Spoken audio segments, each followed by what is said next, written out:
Hello everybody. Today we will be going over imaginary numbers. And so in order to go over imaginary numbers, we do need to set some context first to review when these imaginary numbers actually show up. And so we are going to look at a couple quadratic equations. And if you remember, our quadratic equations are shaped like a parabola, like this, with this being our vertex. And so this parabola is y equals x squared minus 4.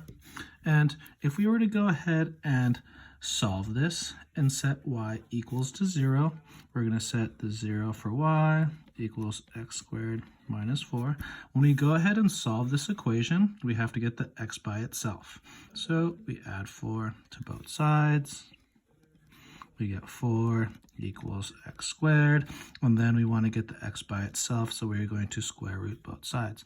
We square root this side, we square root this side, these cancel out, and then we end up with x, and then we know that the square root of 4 is 2. But if you recall, there are two solutions for quadratics, so this is going to be plus or minus 2.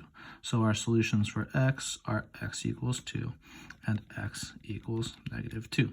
So far we haven't done anything with imaginary numbers, but we need to know what these represent. This 2 and this negative 2 within the context of this problem, those represent your x-intercepts here. X equals 2, x equals negative 2. And in order to fully understand where imaginary numbers come from, we have to know that this is what the solutions represent, our x-intercepts. And so if we move right along to another example, we have x squared minus 5, and we go along the same process. We're going to solve this equation, find where it crosses the x-axis. We add 5 both sides. We get 5 equals x squared, and then we square root both sides to get that x by itself. And we get plus or minus square root of 5, or plus or minus 2.2. So we have decimals here, and when we see where they cross, it does match up. Those are indeed decimals, 2.2, and this right here is x equals negative 2.2. So we still haven't encountered imaginary numbers yet, but knowing that our solutions to these equations represent wherever it crosses the x-axis, that should raise some questions when we get to this example. Because when we go ahead and look at this graph, we see, all right, well, let's just make a prediction. Where does it cross the x-axis? It doesn't cross the x-axis. So this is an instance where we would get imaginary numbers. So we're going to follow the same process. X squared plus 4, subtract 4 both sides, negative 4 equals x squared. And then when we square out both sides here, this is where it gets a little weird. Because now we have to take the square root of negative 4, right? So this is where imaginary solutions pop up because it's not crossing the x-axis, right? So it's really important to know this is the situation where imaginary numbers are used.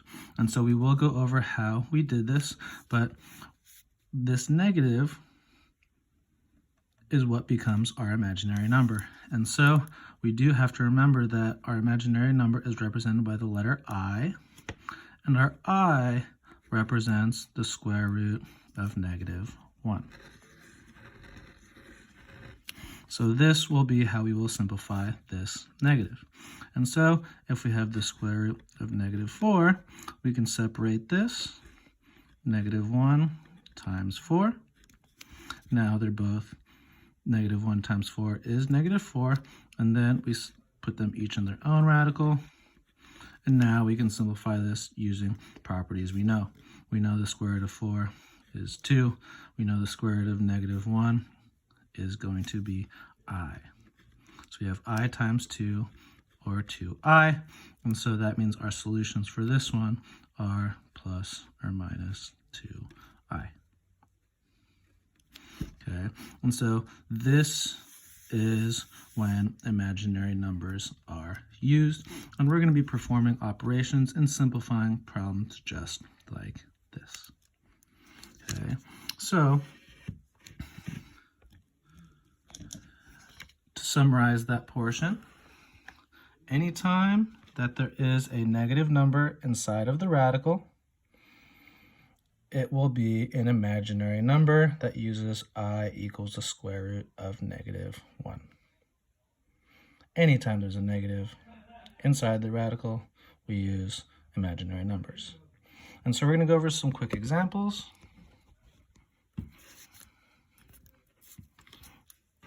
So we are going to simplify the square root of -4. And so the square root of -4, we split this up using our properties of radicals. And we know that we can multiply, separate it into two multiples of -4, which is -1 times 4. We put them each in their own. Square root of -1 is I, square root of 4 is 2. So we usually put the 2 before the I, so this gives us 2I.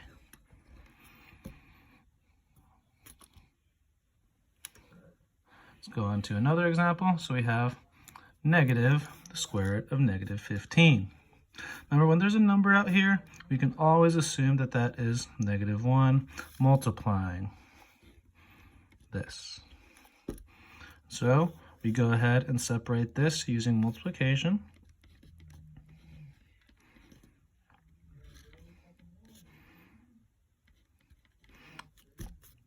And here, our -1 stays as -1. This goes under its own. That goes under its own. And then we go ahead and simplify that. -1, this becomes I. And we can't simplify the square root of 15, so that stays as such, making our simplified answer -I rad 15.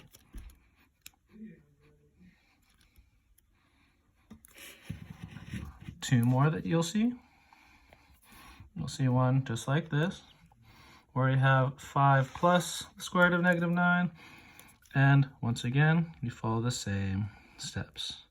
So this right here, -9, that'll become -1. That -1 times 9 is going to give us 9, so we split that up, and then this becomes I. And then the square root of 9 is 3, so you get 5 plus 3i. Okay, and so it's going to be the same thing for this one here, except just note that our 10 we're not going to be able to simplify, so this one will look a little different, but it does follow the same exact steps. This becomes I rad 10, and since we can't simplify radical 10, that is your answer.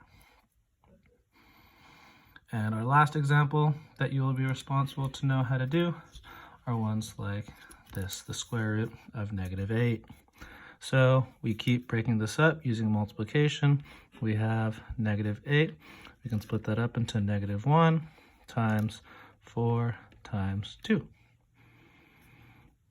We put them in their own. And then we simplify what we can. This becomes I. This becomes 2. This stays inside, which gives us our final answer, putting the number in front of the imaginary number, 2i radical 2. Thank you for watching.